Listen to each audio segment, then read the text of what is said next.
सुद्धा आषाढी एकादशी निमित्त उल्हासनगरच्या भाविकांसाठी एक वेगळी पर्वणी असते। दत्त मंदिर संतोषनगर या ठिकाणाहून सकाळी 9 वाजता पालखी निघते। यामध्ये हजारो भाविक जे पंढरपूरला जाऊ शकत नाहीत, विठ्ठलाचं दर्शन घेऊ शकत नाहीत, ते भाविक या संपूर्ण उल्हासनगरमधले या दिंडीमध्ये सामील होतात आणि वाजत गाजत विठ्ठलाच्या दर्शनासाठी विठुरायाच्या चरणी जातात आणि आमच्या महाराष्ट्रासाठी सुगीचे दिवस, संपूर्ण देशासाठी चांगले दिवस होत अशा प्रकारे सगळं घालतात।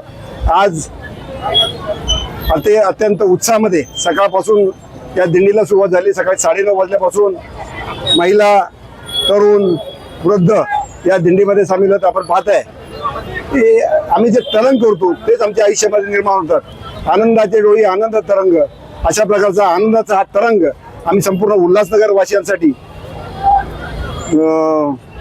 चालू केलेलं आहे।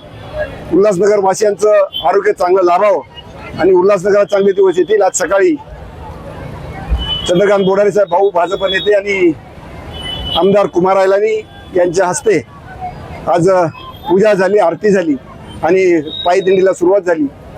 आता प्रदीप रामचंद्रांची माजी शहरात जिल्हाध्यक्ष या ठिकाणी उपस्थित नवीन जे आहेत आणि असंख्य नेते यामध्ये सामील होतील, भक्त भाविक सामील होतील। पुन्हा एकदा सर्वांना आषाढी एकादशी निमित्त हार्दिक हार्दिक शुभेच्छा। लोकशाही मराठी ऐका, पहा, जागरूक रहा।